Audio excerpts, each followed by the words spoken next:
hanggang sa hindi sinasadyang mapunit ang damit ng pulubi, at nakita ang tato na bumabalot sa buong likod nito. Doon lang napagtanto ng mga tambay na malaking gulo ang napasukan nila. Pero hindi na sila pinatulan ng lalaki. Nang gabing iyon, pumunta ang lalaki sa isang ihawan para kumain. Nakita niyang may ginugulo na namang babae ang mga tambay. Lumayas ka nga, ha. Type ko to ah. Pakiusap, rumespeto naman kayo. Ha. Respeto. Sa lugar na to, hanggat nandito si Biao, walang ganyang salita. Bitawan mo ang babae, huwag kang magmatigas. Liz, ikaw na pangit ka. Bitawan mo ako. Anong sabi mo? Ay nako, Biao, kumalma ka muna. Anong gusto mong kainin? Ako na ang magbabayad para makabawi sa'yo. Tumabi ka nga. Sino ka para makialam, boss? Heto o. Tinawag mo akong pangit. Ngayong gabi, kailangan mong magbayad. Gusto mo man o hindi, magbabayad ka. Bitawan niyo ako. Tulong, ha. Sigaw pa. Kahit tumawag ka pa ng saklolo, walang tutulong sa'yo. Ha. Bitawan mo siya. Aba, sino ka para makialam sa negosyo ko, ha?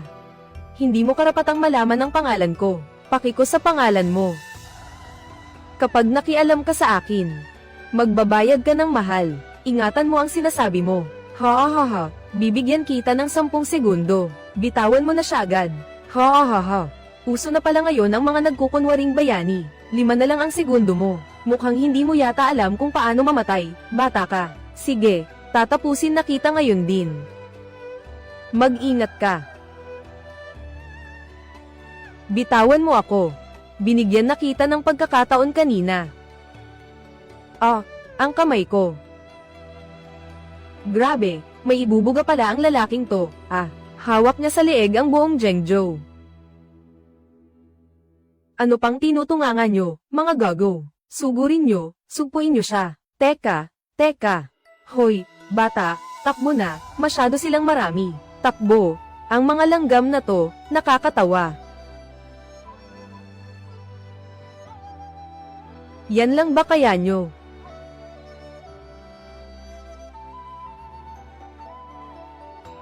Mamatay ka na.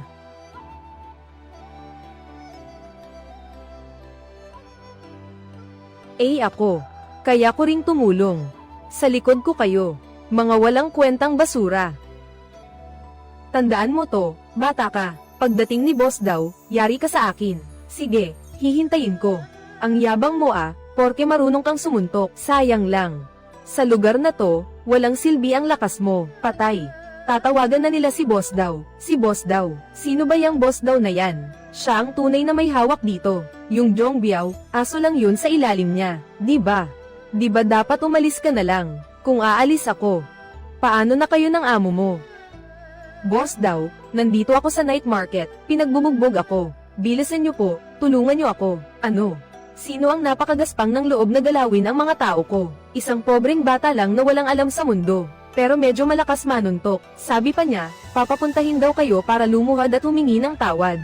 HMP, mukhang sawa na siya sa buhay niya. Pigilan mo lang siya dyan. Nandyan ako sa loob ng 10 minuto. Sige. Hoy bata, hindi ba ang galing mo sumuntok? Kung matapang ka, huwag kang aalis. Wala naman talaga akong balak umalis. Miss, umalis ka na rito. Hindi mo dapat idamay ang sarili mo sa gulo ko. Tinulungan niya ako. Hindi ako pwedeng umalis. Oh, hindi pala basta-basta babae to Ibalik mo sa akin yan. Empleyado pala ng Tiancheng Group, interesanteng babae Ibalik mo yung gamit niya. Pagdating ni boss daw, tignan natin kung may yabang ka pa. Hala, dumating na si boss daw, siya nga talaga.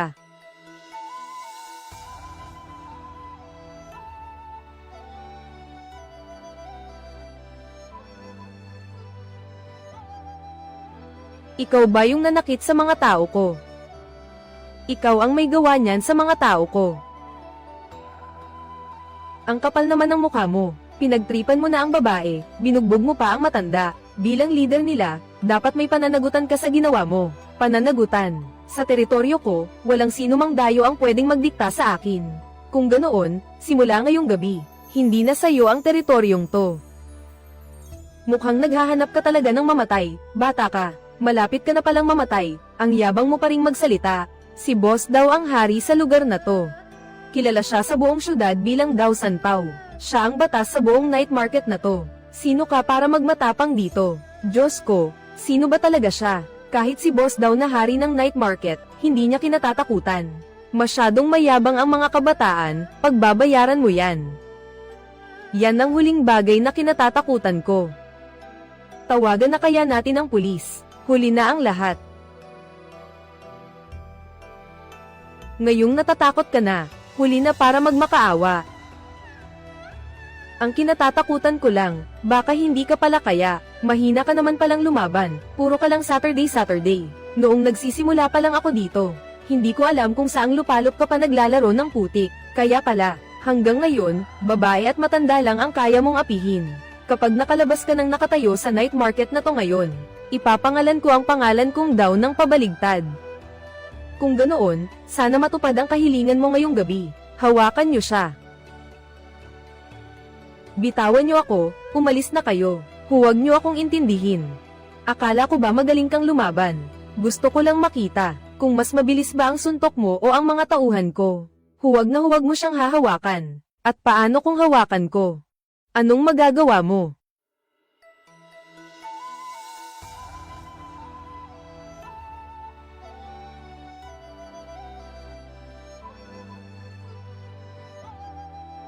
Ay ikaw. Sino ka ba talaga? Hindi ka karapat-dapat na malaman kung sino ang lalaking to. Siguradong hindi siya ordinaryong tao. Sino ba talaga siya? Bitawan niyo si boss daw. Yan lang ba ang kaya niyo?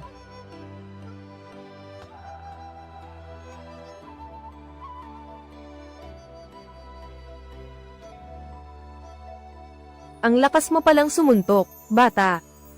Pero akala mo ba, sa mundong to, puro lakas lang ang kailangan para mabuhay ng maayos. Patay na, nakahanap kayo ng katapat nyo. Pero nariyan na ang chairman.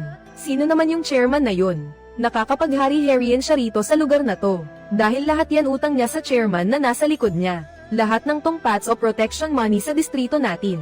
Sa chairman na yan napupunta lahat. Siya talaga ang tunay na kinatatakutan ng lahat dito.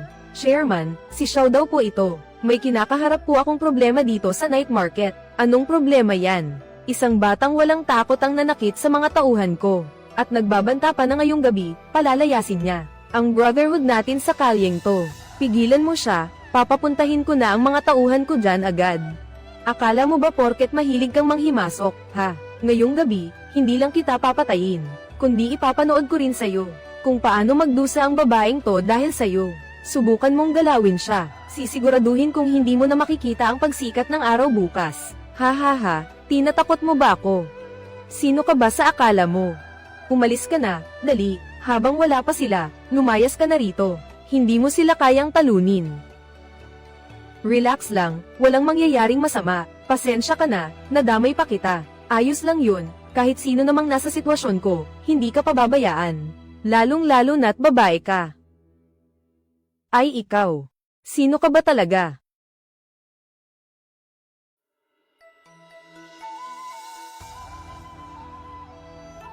Takbo, nandyan na ang mga tauhan ng chairman. Tapos na. Siguradong katapusan na natin to. Kaya pala ang lakas ng loob mong saktan ang mga tauhan namin. Ah, ang dami nila. Anong gagawin natin? Akala mo ba ang galing-galing mo na? Tingnan natin kung ano pang magagawa mo ngayong gabi. Sorry talaga, nadamay pa kita dahil sa akin. Kumapit kang mabuti. Ano, ngayon? Huwag kang kukurap. Sugod.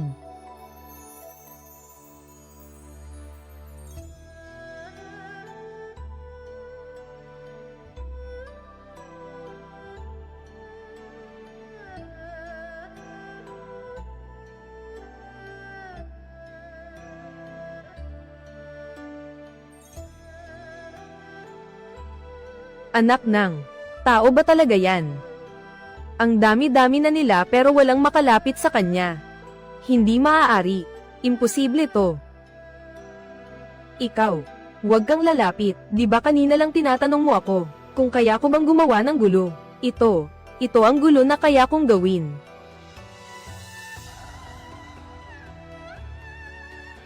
Boss. Boss, tulungan niyo ako. Sino ang may lakas ng loob na gumawa ng gulo sa teritoryo ko? Maghiwalay na tayo.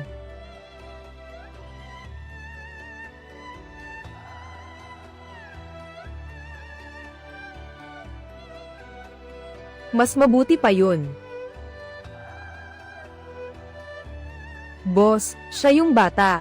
Pinagbubugbog niya ang mga kasama natin. At pinapaalis pa tayo sa teritoryong ito sa harap ng maraming tao. HMP, bata ka pa. Ang yabang mo naman. Alam mo ba ang mangyayari sa'yo?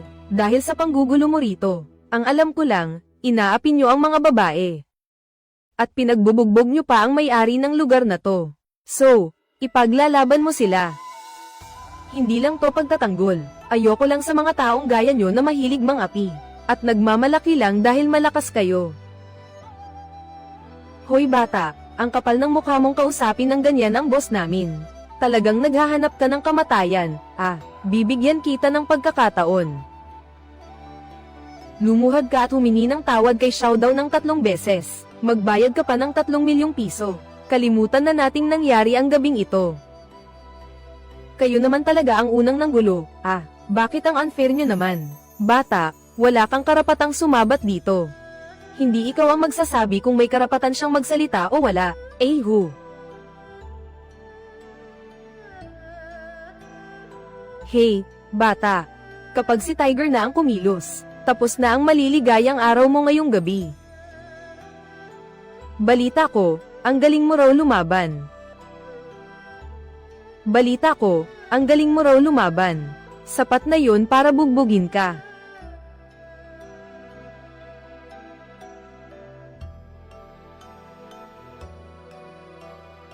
Mukhang interesting Sayang, hindi ka marunong makisama. Huwag kang gagalaw. HMP, bata, nagbago na ang isip ko. Anong ibig mong sabihin? Ngayong gabi, lumuhad ka. O kaya jijibin ko ang pwesto mo ngayon din. At dadalhin ko silang dalawa. Narinig mo ba? Lumuhad ka na, huwag ka nang magmatigas. Kahit gaano ka pa kalakas, hindi mo mapoprotektahan ang lahat. Ang pinakaayaw ko sa lahat, ay yung dinamay mo ang mga inosenteng tao para takutin ako. HMP, ano naman?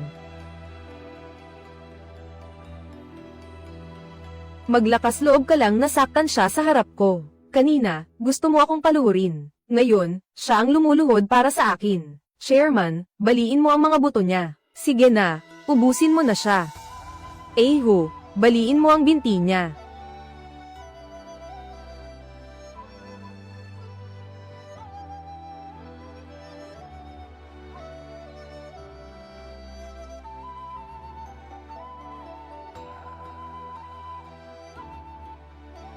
Diyos ko, pati si Who, napigilan niya. Sino ba talaga ang lalaking to?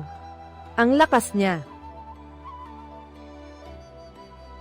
Ikaw na ba ang susunod?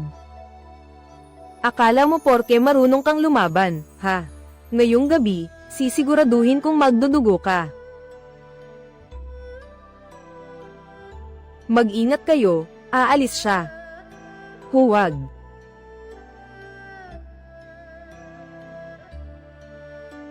Huwag.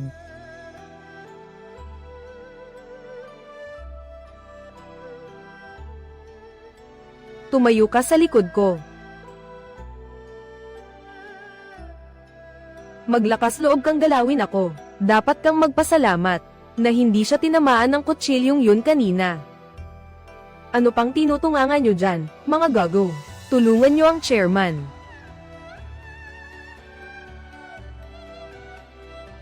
Paano na to? Parami na sila ng parami. Di pabayaan mo sila. Na dumami pa lalo. Anong ibig mong sabihin? Tawagin mo ang mga taga-night market sa South City, linisin nyo ang lugar. Maglilinis sa teritoryo ko. Sino ba ang tinawagan mo?